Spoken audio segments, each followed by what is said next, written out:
नमस्कार, सोनालीज किचन आपल्या YouTube channel मध्ये तुम्हा सर्वांचे खूप खूप स्वागत आहे। तर आज आपण पाहणार आहोत नारळाचं दूध कसं तयार करायचं। शक्यतो कोकणी, मालवणी आणि गोवन या पदार्थांमध्ये या दुधाचा वापर केला जातो। ज्या ठिकाणी जे उत्पादन जास्त असतं त्या ठिकाणी त्याचा वापर जास्त केला जातो। म्हणजे या भागांमध्ये काय आहे, जास्त प्रमाणात नारळ पिकतो, त्यामुळे त्यांच्या प्रत्येक भाज्यांमध्ये नारळाचा वापर हा जास्त केला जातो। अशा प्रकारे नारळाचे 3 प्रकारे दूध काढलं जातं, म्हणजे पहिलं दूध, दुसरं दूध आणि तिसरं दूध, हे तिन्ही प्रकार आज आपण व्हिडिओमध्ये पाहणार आहोत। तर तरीही तुम्ही व्हिडिओ स्किप न करता पूर्ण पहा। चॅनलवर जर नवीन असाल तर आपल्या चॅनलला सबस्क्राइब करा, व्हिडिओला लाईक करा, कमेंट करा, शेअर करा। चला आता फार वेळ न घालवता रेसिपीला सुरुवात करू। आपल्याला नारळाचे दूध बनवायचे आहे, त्यासाठी आपण इथे 1 नारळ घेतलाय।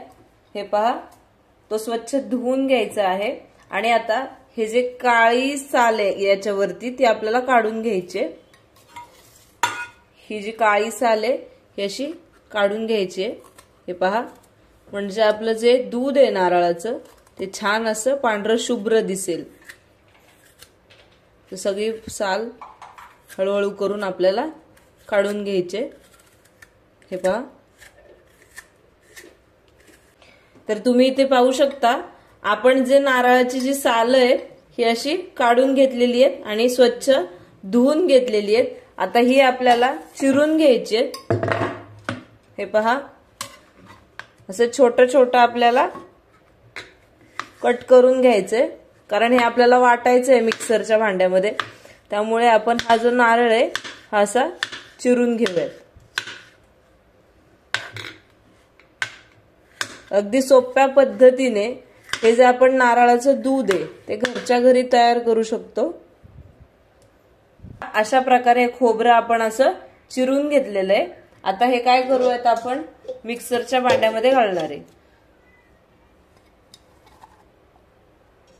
हे पहा, मिक्सरच्या भांड्यामध्ये घालायचे। पूर्ण एकच घेतला होता आपण इथे नारळ, त्याचं एवढं खोबरं आलेलं आहे। आता आपण काय केलंय, हे जे कोमट पाणी आहे हे थोडंसं यामध्ये घालणार आहे आणि हे जे खोबरं आहे हे छान असं बारीक वाटून घेणार आहे। हे जे खोबरं आहे हे छान असं आपल्याला बारीक वाटून घ्यायचंय। अशा प्रकारे असं वाटून घ्यायचंय। हे पहा, आता काय करूयात, एक बाउल घेणार आहे। बाउलवरती असं एक कापड घ्यायचंय पांढरं, ज्याच्यातून काय होईल, हे जे दूध आहे हे पटकन ऍब्झॉर्ब होईल आणि खाली जाईल। असं छान असं दाबून घ्यायचंय। हे कापड असं घट्ट दाबायचंय। या दुधाला म्हणतात नारळाचं पहिलं दूध। आता आपण दुसरं दूध बघणार आहोत। पुन्हा काय करायचंय, मिक्सरचं भांडं घ्यायचंय आणि हे जे हा बघा हे खोबरं आहे हे आपल्याला यामध्ये घालायचंय।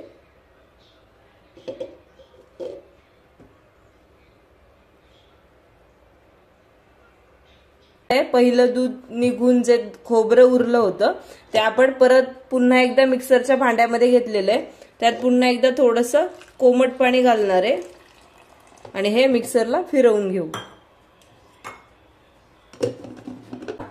झाकण उघडूया। इथे दुसरी स्टेप काय करायची, आपल्याला पुन्हा एकदा दुसरा बाउल घेतलाय, त्याला दुसऱ्यांदा हे काढून घ्यायचंय। त्यासाठी पुन्हा एकदा काय केलं, आपण यामध्ये पाणी घातलं खोबऱ्यामध्ये त्या, आणि पुन्हा एकदा मिक्सरला फिरवून घेतलंय। ते सुद्धा काय करायचंय, आपल्याला छान असं पिळून घ्यायचंय। हे पहा, हे कापड आहे हे छान असं आपल्याला हे खोबरं असं छान असं पिळून घ्या। हे आहे नारळाचं दुसरं दूध। आता हे सुद्धा आपण ठेवून देऊयात बाजूला। मग आपण काय करणार आहे, याच भांड्यामध्ये पुन्हा खोबरं घालणार आहोत। हे पहा,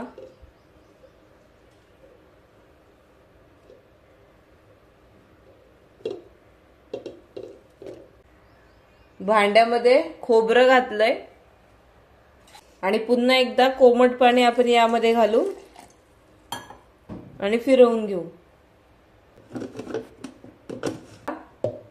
तिसरा बाउल घेणार आहे आणि पुन्हा एकदा यावरती एक कापड ठेवूयात. ट्रान्सपरंट पाहिजे, थोडंसं असं पातळ पाहिजे. हे पहा,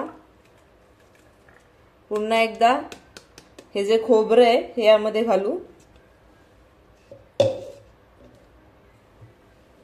हे सुद्धा असं छान दाबून घेणार आहे.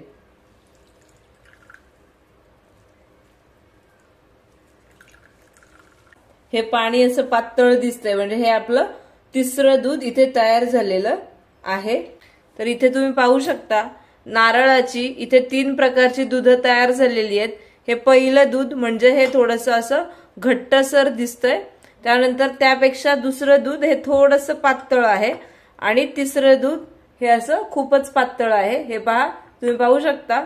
तर इथे तुम्ही पाहू शकता इथे नारळाची 3 प्रकारची दूध तयार झालेली आहेत. पहिलं दूध, दुसरं दूध आणि तिसरं दूध.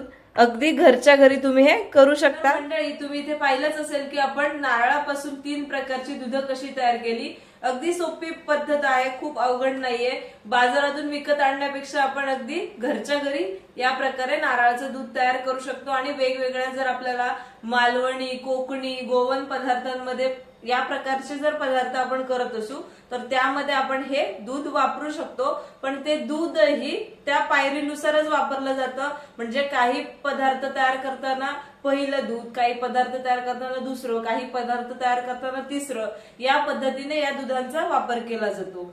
तर मंडळी, त्याचप्रमाणे आपण अनेक जे बाकीचे काही कडधान्य आहेत म्हणजे तीळ असतील किंवा शेंगदाणे असतील किंवा काजू असेल, बदाम असेल, हे जे या पदार्थांपासून सुद्धा दूध काढलं जातं आणि त्यांपासून सुद्धा आपण पनीर, दही किंवा टोफू इत्यादी पदार्थ असे प्रकार तयार केले जातात. तर मंडळी, या दुधापासून तयार होणाऱ्या रेसिपीज मी तुमच्यासाठी नक्की घेऊन येईल. अशाच आपल्या अनेक व्हिडिओची लिंक डिस्क्रिप्शन बॉक्स मध्ये दिलेलीच आहे, ती सुद्धा चेक करा. त्या सुद्धा नवनवीन रेसिपी ट्राय करा. आणि हो, व्हिडिओ शेवटपर्यंत पाहिल्याबद्दल खूप खूप धन्यवाद.